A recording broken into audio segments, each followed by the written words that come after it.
Good evening. This is Your Right Geek, leader of the Awkward Cop Squad, and Honorary Man King! Honorary Man King, here with number one Marmaduke Duke fan, creator of Jane Smith Wannabe Gladiator. How are you tonight, number one Marmaduke fan? I'm doing great, Right Geek. Thank you for having me on. You're welcome. So this is going to be a pretty chill screen, as I said during the pre-show. But I do have a couple of topics that I have in mind based on stuff that you've been doing with your comic and stuff that you've been doing on your channel that might allow us to fill up an hour with some interesting conversation. And I think I'm going to start first with your comic. Because the one thing that I find interesting about your comic is that you seem to have created a main character that goes very much against the grain of what has been the trend for female heroes in particular. And I'd love to hear your thoughts on what was the genesis of that, or what was the inspiration for that. Sure. When I create some things, like sometimes I'll just have like a little, I've got a little idea. Wouldn't it be cool if there was a story about some knights or something, right? So about like 10 years ago, when I was in art school, boy, that was a lot, how time flies. I had like a little idea for like, what if there were these, I remember what it was. I thought, what if I had this little story where it's like Yu-Gi-Oh, where they're all over the top, but they play some kind of like crazy leapfrog game where they're all jumping over each other, and it's like anime parody of leapfrog, right? And so I drew some characters for it, and I said, wow, I really like these characters. I don't like this dumb leapfrog joke. What if I actually took this seriously? And there was no Jane Smith yet. I had a few little characters who I would imagine fighting each other, and I kind of changed their outfits around, reshuffled them, and I eventually came up with Jane Smith's design, kind of like a skinny teenager. I would always imagine her as kind of like comedically running away from things, not sure what to do. But I didn't really know her character yet. I just sort of like imagined her as someone who would have like fight scenes in my head. Then when I was kind of like in a more like progressive, postmodern art school environment, I found a way to make comics and get school credit for it, still kind of like as my act of resistance against postmodern art.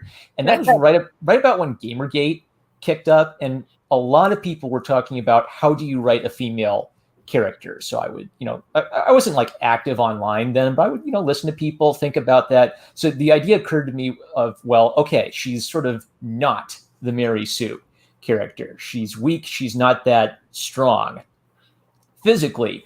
And at this point, I really didn't know what the story was about. I just knew I wanted to tell some kind of story where I would basically have an excuse to have lots of really cool over-the-top action and fighting scenes. And then kind of like, I had like a few years of, just working. It was always on the back burner, and I always just really, really, really wanted to do it, even though I wasn't 100% sure what it was going to be. And then I'd say like in around Christmas of 2019, I said, if I don't do it, it's never going to get done. I have to prioritize making that happen. So if you followed my YouTube channel, you'll notice that I kind of I cut back on YouTube content for a while. I haven't, I had to make some priorities to make sure that I was pretty regularly working on the art. And the story that kind of emerged out of that is I finally started tapping into maybe some of my personal experiences, where she's a character who isn't just like weak in fights, but she has a moral failing, and her moral failing is she's jealous. She has intense sibling rivalry towards an older brother who is very intelligent, very masculine, and basically like a good man who would be very intimidating to kind of follow in those footsteps. Right. And so because she has all of this resentment in her, it makes her problems worse, because rather than saying, in order to be a great fighter, I need to push myself and dedicate myself, instead she sort of thinks of her brother as the villain in her story, and that's holding her back. And what I hope will come across over time is that this is going to be a story about a girl who realizes what she's doing wrong and figures out how to be a hero in a moral sense, combined with really fun, shonen battle manga style action scenes where there's lots of, cool monsters, all kinds of fun stuff. I sort of have a, maybe like a 13-year-old reader in mind. Right. So I find it interesting that you basically went counter the Mary Sue route. And I think that actually results in a story that's much more interesting because it gives the character an actual arc to go on. See, the problem with a lot of the characters that we see that are being created, quote unquote, for women, especially young women, is that if they're practically perfect in every way from the moment they launch, then where are they going to go? What kind of stories are you going to tell about them? Yeah. I was listening to a Thinking Critical video the other day. He was talking about like the 5 trends in comics that he hated the most, and the 5th one that he mentioned was kind of related to this topic of the Mary Sue hero, and that was the adolescent super genius hero. Like where he's saying it seems like every new character that has been created that is under the age of 18 in the last several years or so has been a super genius that's good at everything, and everybody likes them. And nobody likes the genius in their class who's getting the A's and raising up the curve for everybody else. Yeah, well, not to like toot my own horn, but I was the class genius, and let me tell you, when Thinking Critical and Purge started talking about how, but no, that's not how geniuses in the real world actually are. I was like, yes, because. When I was growing up, I was identified as gifted. So I was in these pull-out gifted programs with other genius kids. And I was often the one person in the class who was breaking the curve for everyone else. Yeah. No, nobody likes the genius character. Number one. And number two, you can be a genius, but that doesn't mean you're good at everything. As a matter of fact, one of the weird things about being a genius is that you have like these kind of really, your development is really uneven. So like the area where my genius seemed to lie was in reading and writing, and then like science, like biology and stuff like that.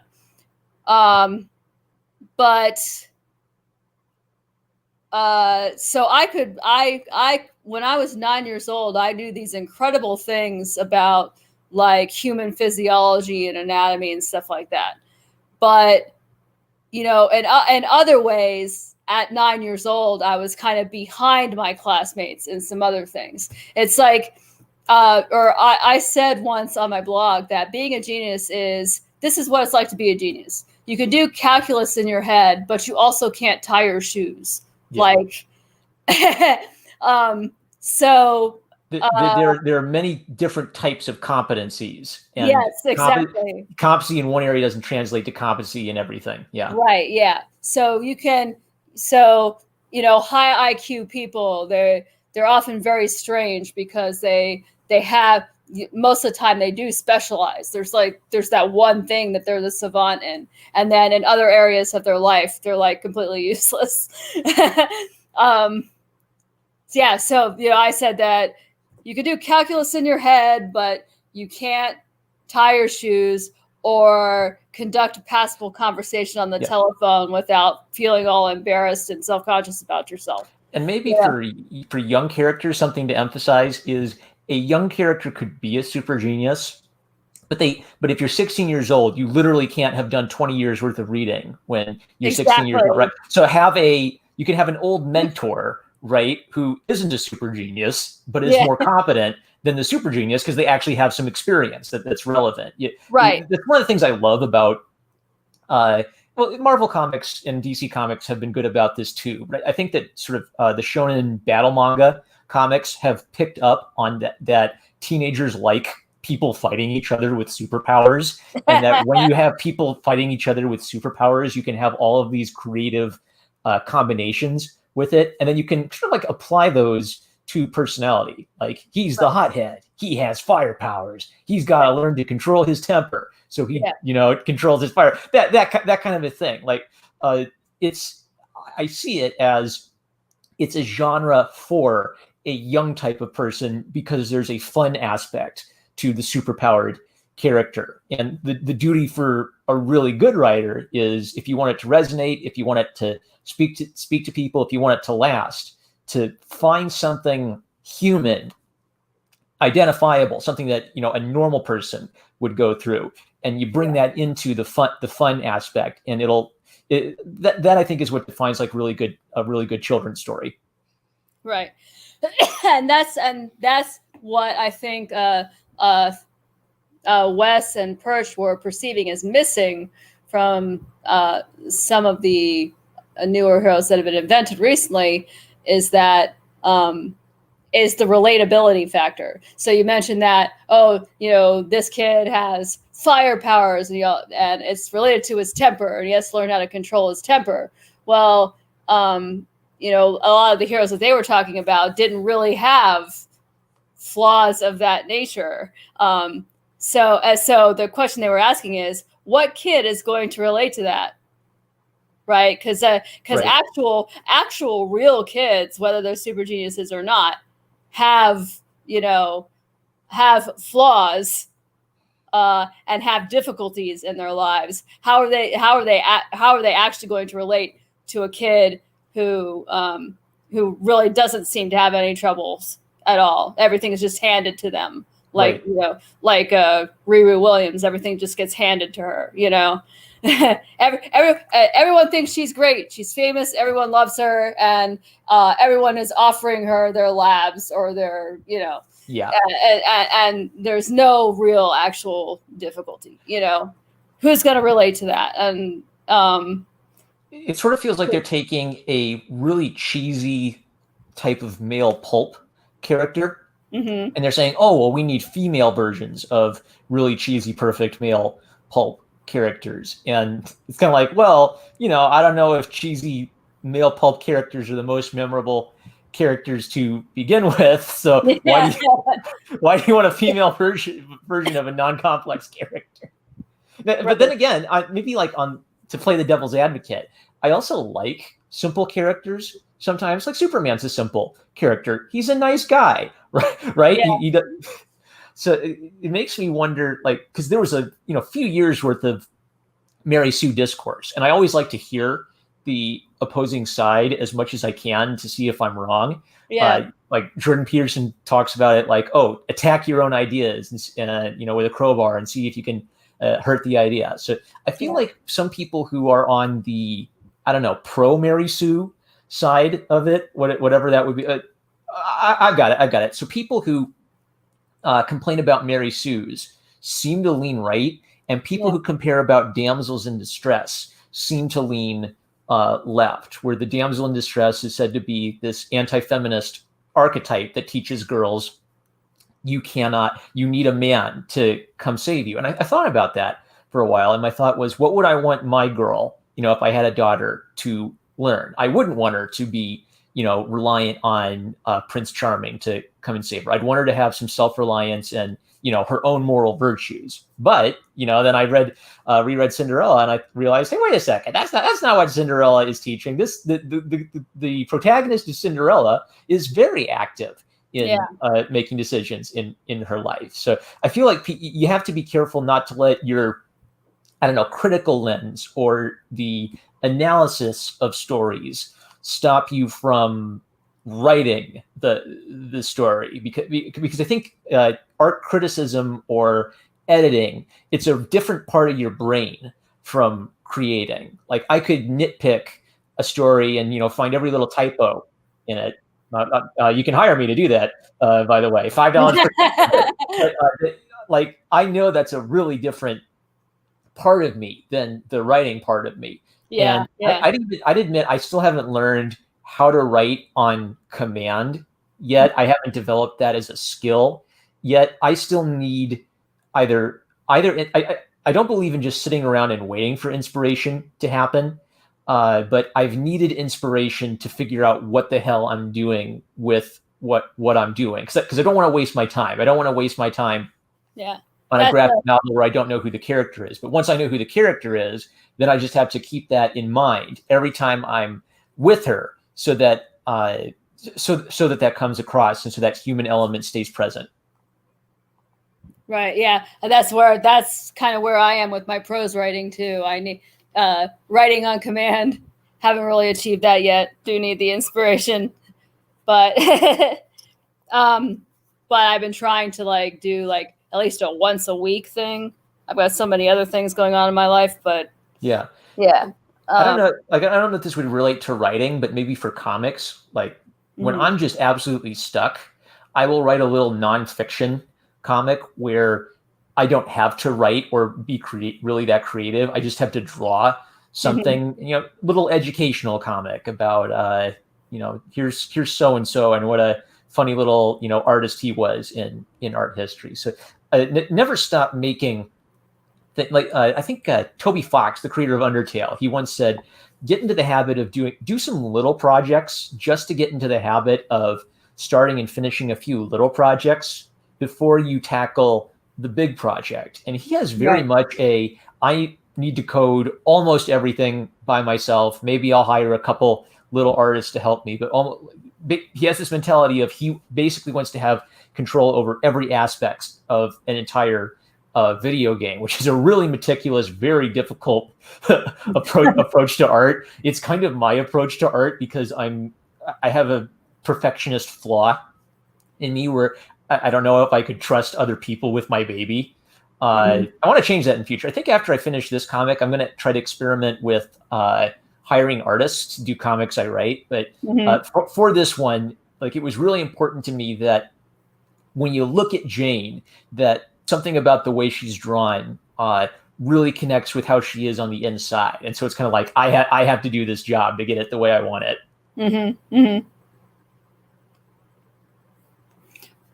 Okay, so earlier you mentioned something when you were talking about the Shonen Battle manga and how they're designed to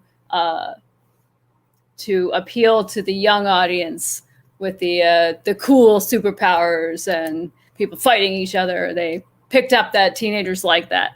Yeah.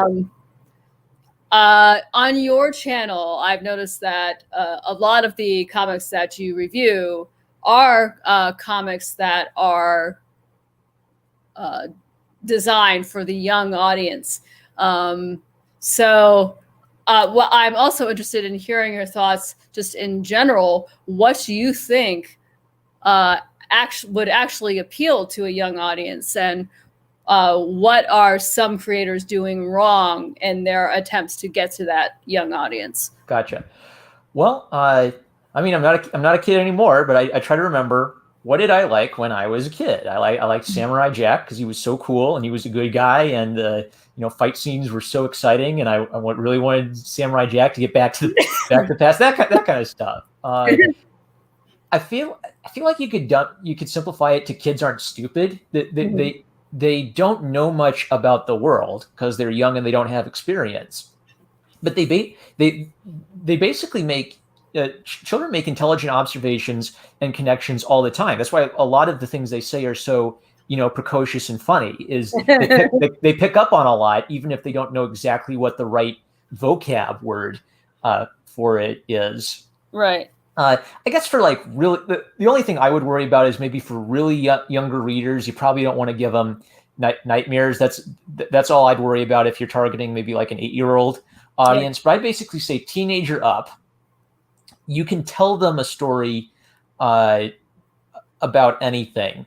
And then trying to think, like, I'm trying to imagine what would James Smith Want to Be Gladiator be like if I was aiming it at only like an adult.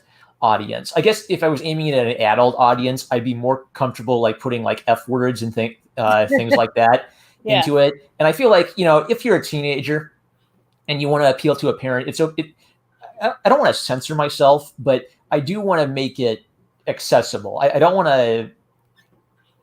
I don't think there's going to be any sex in this book. But if I were to have a sex scene, I wouldn't want. I would basically want it to be absolutely part of the plot, right? Like I can't tell the story unless this happens, and I actually probably wouldn't want to show it because I've always noticed that when an artist avoids showing evil but acknowledges that evil exists, it's always more impactful. I just watched The Searchers with John Wayne, and there's a subplot in The Searchers that these two girls have been kidnapped by Comanche to be made wives, right? Which means implicitly they're talking about rape in this movie, but they never show you anything. They never shock you with anything.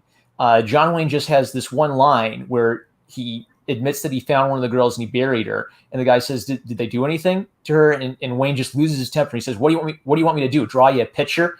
And it just hits you so hard because you understand the evil reality that he's talking about. And they don't even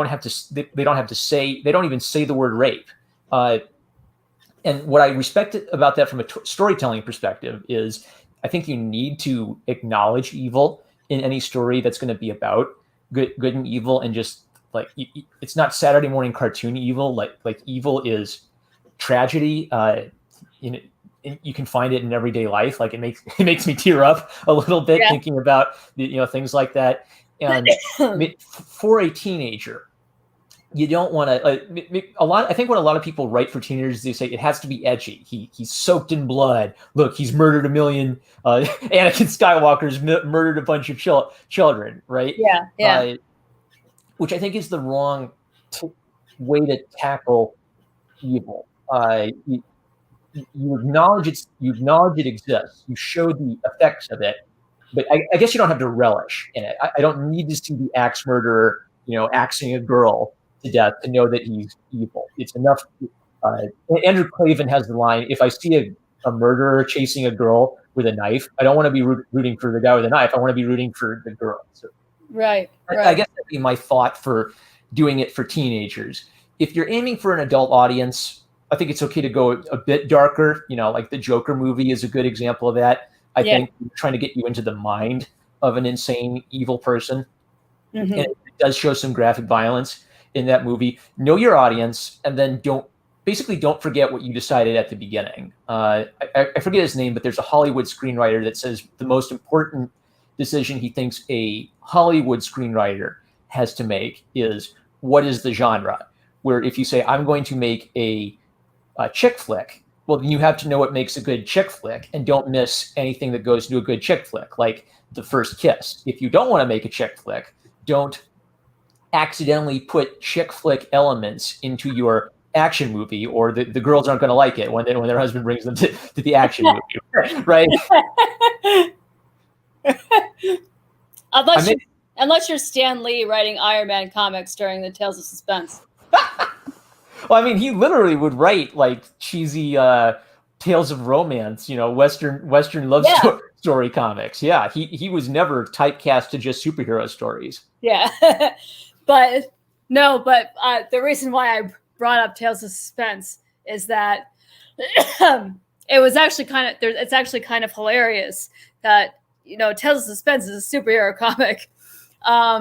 But in his Iron Man stories, occasionally, like his experience with the cheesy romance comics would drip into the Iron Man comics, and then he would become self-aware about it, and then he would write this caption saying, "Unless you think you picked up a cheesy romance mag by mistake, let me get back to the superhero story." I missed that too. Hilarious. You read Stan Lee comics with the voice of Stan Lee reading aloud to you, which don't miss on that. If a narrator can help your story, don't think a narrator is cheesy. A narrator can be a really wonderful addition to a story. Yeah, and Stan Lee as narrator is hilarious. Those super old Tales of Suspense stories I really love because of mainly because of the narrator voice, because the narrator voice is just really upfront about what he's doing, and very self-aware about what he's doing too, and I just find that very enjoyable to consume. Yeah, you might have seen it. I did a little read through of George MacDonald's Princess and the Goblin, and uh, he writes like a grandpa or a dad who's yeah reading the book aloud to his yeah daughter. And he'll yeah even write like the bits where you can tell, oh, this is where he like paused reading the book and would ask his daughter a question, right? And so what that does is when a parent is reading this to their child at home, it allows the parent to kind of have an interesting conversation. I really love that aspect of it because it's implying that the book isn't just a book, it's an object that helps either a parent or a child, or even a child, an intelligent child reading on their own who's, introspective about what they're reading. Contemplate it, what do you think is what do you think the character should do in this situation? Which is great because when you ask a kid a question, they'll start giving you their ideas. They'll start telling you about their imaginary friends. I've learned a lot from working with children that's basically helped me in my own creative process. I'd say like the number one thing is fearlessness, because I have a perfectionist, editor tendency.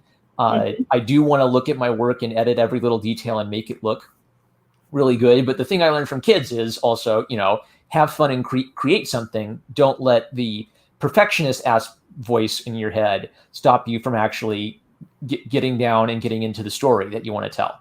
Right.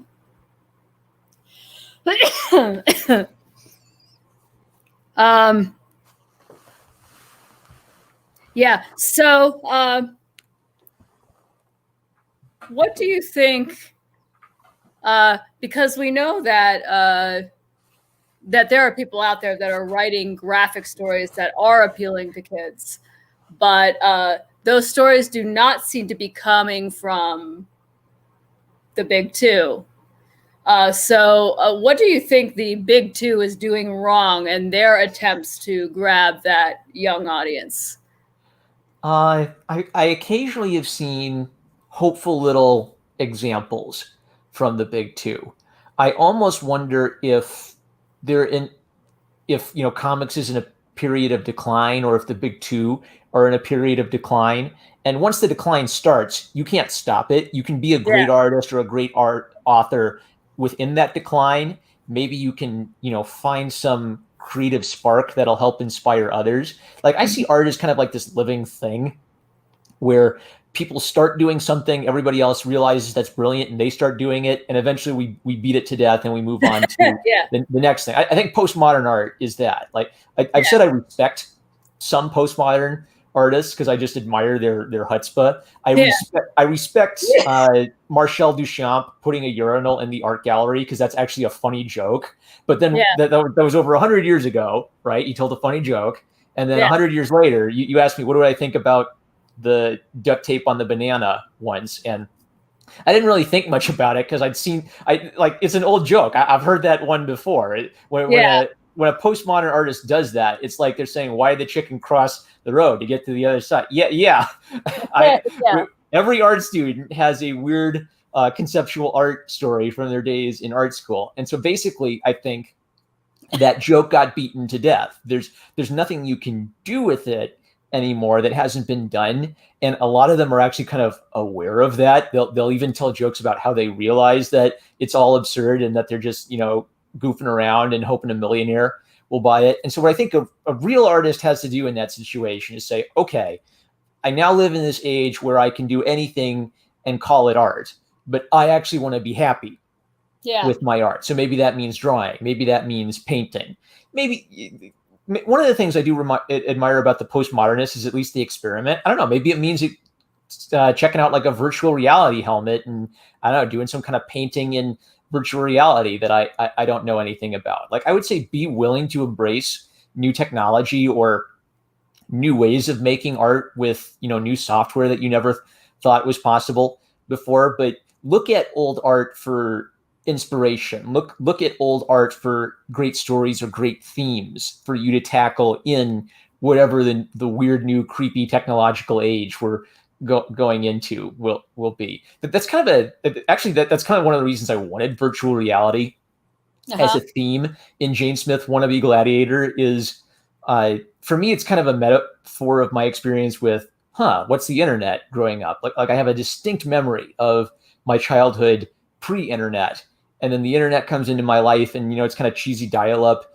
internet. But once I'm actually accessing the internet and doing work on there, the internet kind of becomes a world I have to live in just to operate as a student, just to operate in the economy, right? And now kids are growing up where they never had that time before the internet. It's just a normal part of life. So it's really weird. It feels like I have a memory of a time before the printing press and after the printing press. Yeah. Yeah. Well, yeah, I was born in 1979, and I did not, my first experience of cheesy dial-up internet was 1993. So that is 14 years pre-internet. Free of internet. Yeah, they didn't give it to you for free. The government had it. Yeah. Pre-public internet, let me put it that way. Right. Yeah. Yes. I mean, I guess you've been a big part of the sci-fi scene. Yes. The internet's been a big part of you being able to kind of like engage in that community, right? Yeah. When I first got onto the cheesy dial internet of the early 90s, that's what I was doing, is I was talking to Deep Space Nine fans. Nice. Yeah. So I was a relatively early adopter, and yes, it was for the express purpose of hooking up with sci-fi fans. So yeah.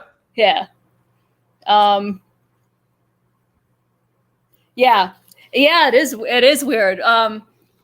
I also work with kids, as you know, because I am a teacher, and it's kind of fun to talk to them about my childhood, because even though it makes me feel very, very old, it also, just to see the look on their face when I explain things to them, like, because sometimes when we're going over, like, because I do test prep too, like SAT prep, ACT prep, that sort of thing. Yeah. And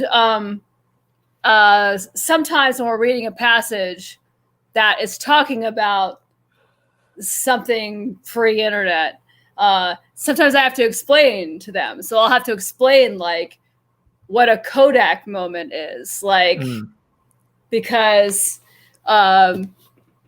and then the look on their face when I explain. So you had this little box that you shoved into the camera, and I explain it, and they look at this like, wow. Magic. Yeah. 8-track tapes. Yeah. 8-track tapes. And yeah, exactly. And answering machines, and the time, early on, where there were no answering machines. So, my friends always like to joke, oh, we love to freak kids out by saying, when I was a young kid, people could call you on the phone, and if you weren't there, you'd never know it. Like, yeah, a ghost story. And it's also fun to talk about the fact that we had a rotary phone when I was a young kid. Like, so if somebody had a damn zero in their number. I don't know. I might have been too young to have one of those. I know we had one of the dial-up ones that made the beep boop noises, and you'd have to unplug it to connect to the internet. I do remember that. Mm-hmm. Yeah, I guess maybe from like a storytelling perspective, it's fun to have that sort of. It's like the kids have a different culture than yours, and you get to have this sort of cultural, mutually beneficial cultural it's like, hey, the boomers actually have something to teach us after all. So when I knew I wanted to do fighting in my comic, right? And so like virtual reality, well, that's a great way for me to do a lot of different kinds of fighting. But I remember Sword Art Online came out, and there was like this initial period where it was like the super hot anime of the year, and all the people were memeing it. I think I watched like the first couple episodes, and I thought, okay, like kids trapped in virtual reality, and I thought, what I think would actually be more interesting than kids trapped in virtual reality is what the heck would your normal life be like if virtual reality, like my daydream idea of, oh, wouldn't it be nice if I had like super advanced, super cheap virtual reality games for me to play all my, boomer Mario games in? What would that mean for like everyday life? I guess it's kind of become a metaphor for the internet for me, where like her parents don't get it. They are they're not literally boomers, but they're metaphorically boomers who just aren't a part of whatever this youth culture is. And Right. Jane desperately wants to be part of it, but because she's young and naive, she doesn't really know why yet. And she doesn't even know if she will be good at it. It's a dream for her that she hasn't realized yet, or hasn't thought through deeply yet, beyond just being young and wanting something out of life. Right. Yeah. So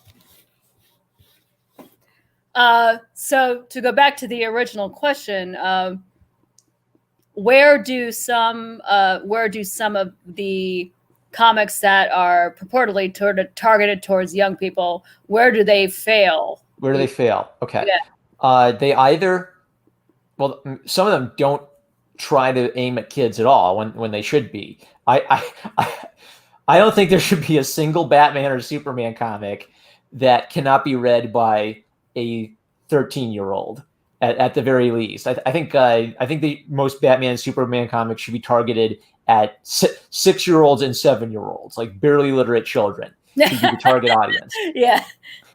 If like maybe like once a year you have some like real genius artist who's proven himself, and some genius art writer, and they say, we've got an idea for Batman and Jane Austen or something, and it'll be for adult readers. Okay, once a year, let this really talented team prove themselves on a mature comic. I think that basically the manga industry does a lot of what I think the big two have been failing to do. The manga industry says our target reader is a 13-year-old boy who, or also for shoujo comics, a 13-year-old girl who will buy a big stack of cheap comics and read them all week, and then next week they'll buy this big thick magazine with 20 stories in them. If they get invested in one story, they're going to buy that magazine every single week because they want to know, I'm going to be reviewing Anonymous Noise again. I want to find out how that love triangle ends. Will Nino end up with that cad Momo, or will she end up with, I want to know. Dang it. Yeah, I want to know. Yeah. I love trying to explain like the plot of some of these shoujo romances to somebody as a fully grown man.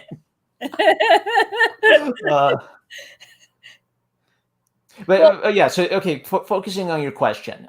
First off, Marvel and DC often don't care about the young. They're writing for guys my age who grew up reading these characters. One good thing they do is they put out these $1 books, which is a great price point. Yeah. But the problem is it's very helter-skelter and disorganized. They'll put out a couple Hulk issues when they're going to do some Hulk book. And now they're going to do a Iron Man book, so they'll put out a couple Iron Man issues. I basically, I guess like the Marvel Universe app is pretty good. I'm almost pro-piracy. Like I'm not willing to endorse piracy morally, but I basically said, I understand why people pirate, which is, there's all of this old content, some of which you literally couldn't buy and might not exist anymore if it weren't for pirates preserving it. Mm-hmm. And they offer it to me for free. And then there's a billion, services where I'll get, part of this comic and part of this comic. If it's Google, like I'm not even pleased with the quality of how Google scans some of the comics that they have put up. They might even be phasing that out. I hope I don't lose all the comics I bought through Google Play, right? And there's another issue is they could just, yeah, we know you paid for these comics, but we own the service, so screw you, right? So I feel like the mentality a comic company or even an individual comic artist should have is I am competing with literally everything everywhere created, in history on the internet for free. Yeah. So my opinion is almost everything you should do should be for free. If you want to make money, you give them the free thing. And if they like the free thing, tell them, if you like the free thing, maybe you'll like this next thing that I'm doing, and you pay for that.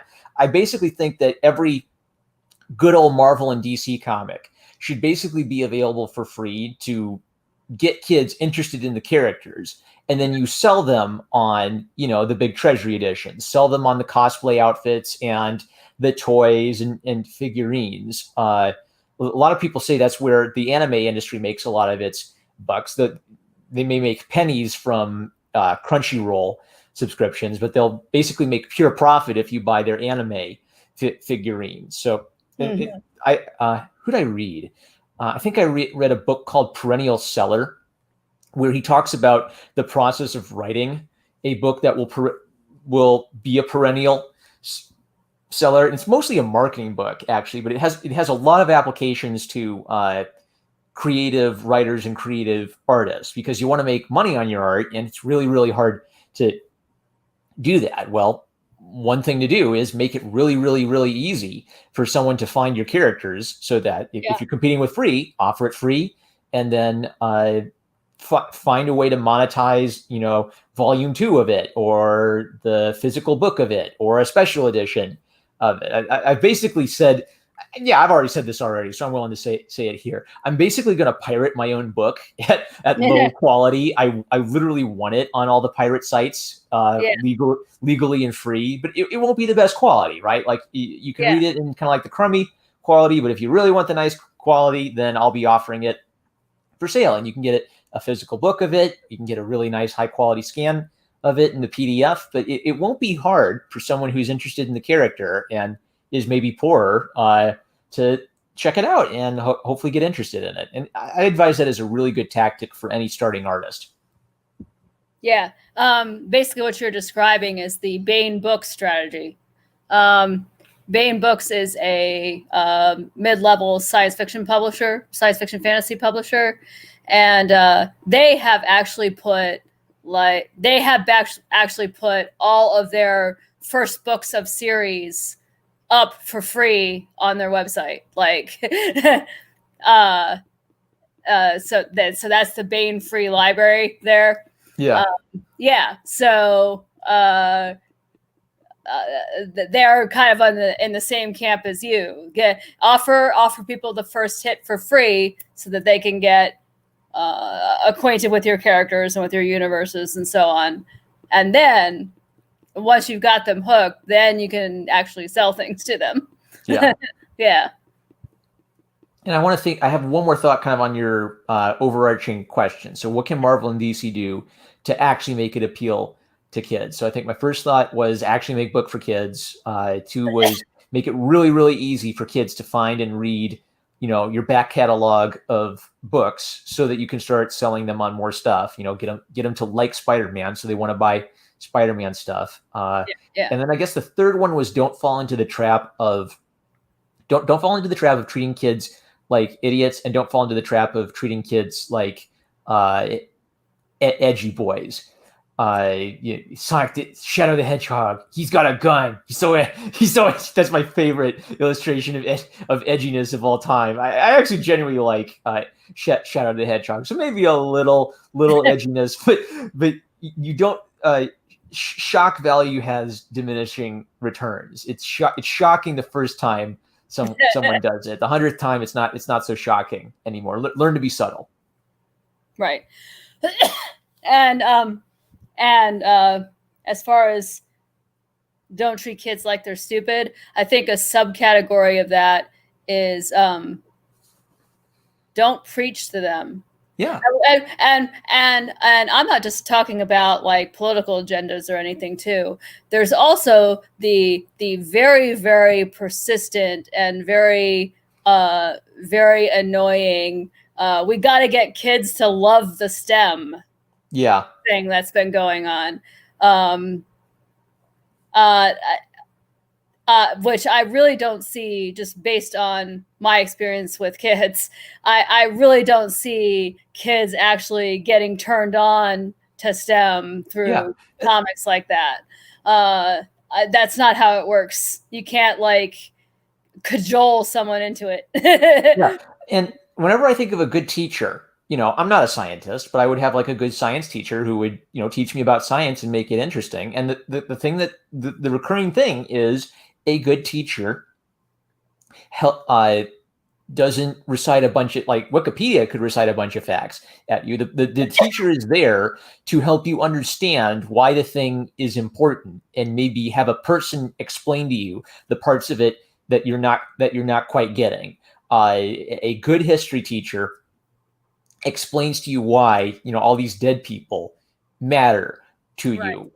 It's the difference between reciting a bunch of facts about the war and telling the story of the Roman battles in such a way that you can say, wow, this was an exciting, what a time to be alive. Imagine being a Roman citizen and hearing that this general from Africa has destroyed army after. There's this great old poem where one of the Roman poets says that Roman boys would love to hear stories about Hannibal because it was so exciting. They couldn't get enough of it. Wow, he killed so many Romans. He almost wiped us all out. This is amazing.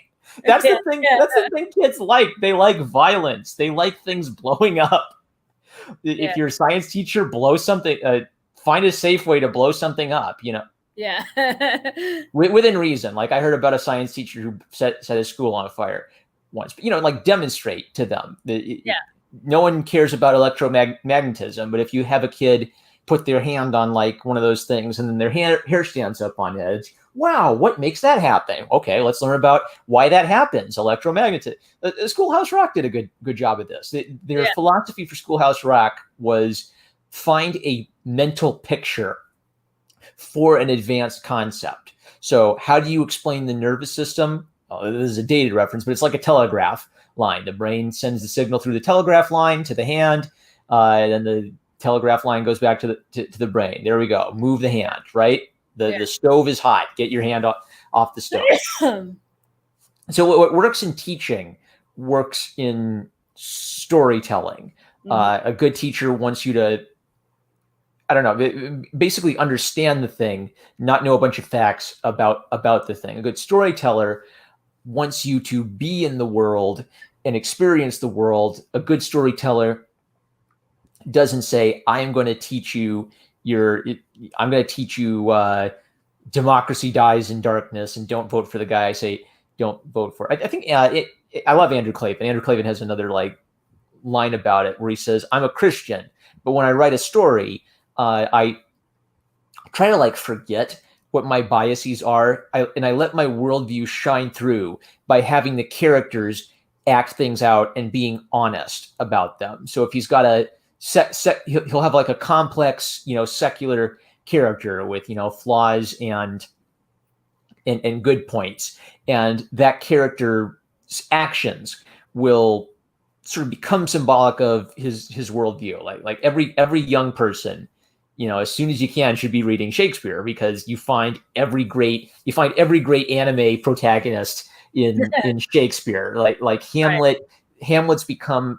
Hamlet is a must read in the English language because it will always be relevant. We are always going to have times when we feel like Hamlet.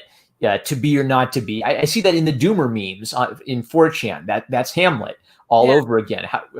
What do we do when we don't know what to do?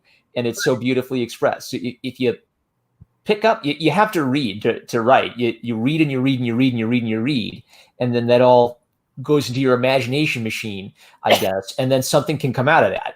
You need to feed your imagination good food. Right.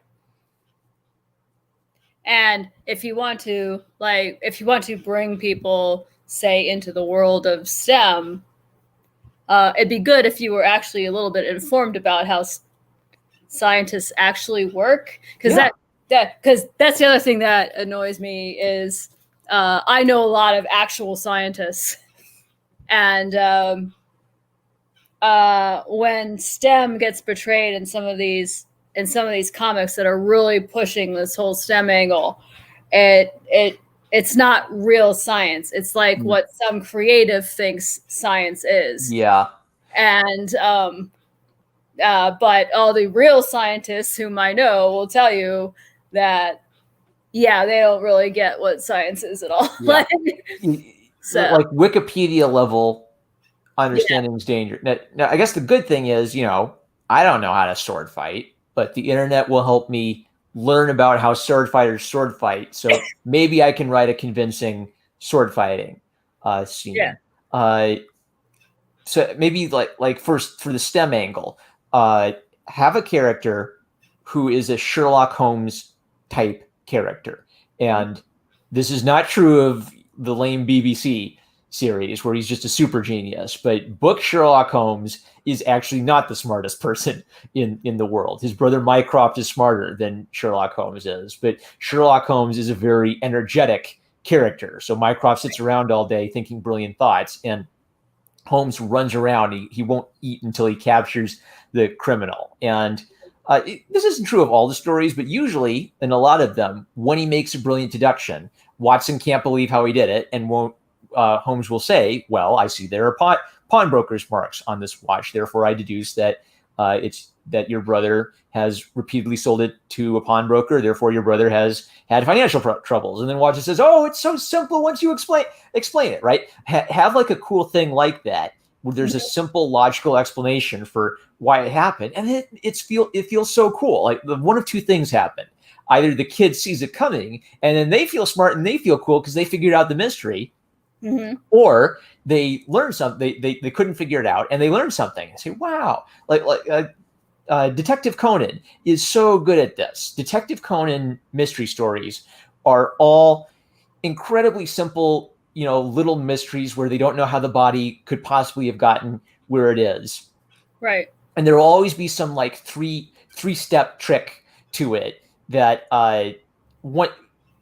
he literally will explain it with simple little like toys, or a lot of them involve like simple motion machines. Like there's no basis in reality. Like in real life, murderers don't come up with these creative little tricks to move the body over there so that no one knows where it is. But in a children's mystery story, it's amazing because he gives you just enough information that maybe you could piece it together. And once you explain it, it seems so cool. Like you could literally like pull out like the Scotch tape and try it at home and see, wow, that works. That's it. That's how simple machines work. What's the book? The Way Things Work is a great book because it explains simple machines and then the way simple machines are applied in more complex machines. And he has like a mammoth throughout the whole thing. So it's like the recurring gag is the cavemen keep inventing these complex machines to move woolly mammoths around.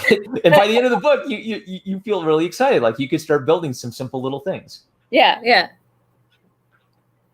I'm having like stream of consciousness right now, but I'm obsessed with the Sean Woods channel right now. He catches mice, and he basically tests every mousetrap in existence. And the fun of it is, there's a few common recurring types of mousetraps, and when he compares them over the years, you can see how the people keep improving on this simple ancient concept we've had since ancient times. People are still finding ways to refine and perfect the mousetrap. Yeah. Yeah, it's funny. Like it's funny the weird things that you can find on YouTube. Yeah, but classic YouTube is I don't know too much about modern YouTube, but basically from a research perspective, it is true that you could do like some superficial research, and people who actually know the subject are going to say, yeah, that's not how it's worked. That's not what Schrodinger's cat. Like I don't know what Schrodinger's cat is, and none of the people who make memes about Schrodinger's cat know what Schrodinger's cat. So an actual scientist could probably explain to you what Schrodinger's cat is you don't know what Schrodinger's cat is if you just read a meme about it, right? Yeah. So that's the caution, but it should be encouraging that you can research almost anything on YouTube and online to add some more depth to your characters in your world. Mm-hmm. Mm-hmm.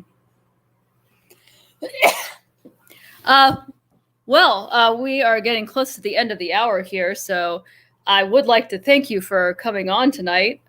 For this is kind of spontaneous, I know. I just decided yesterday.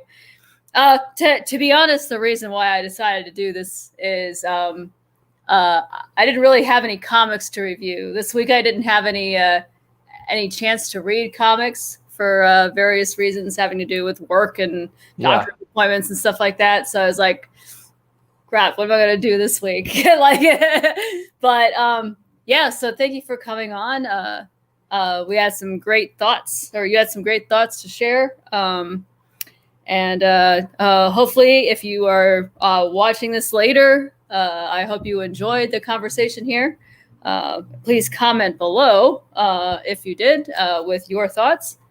And I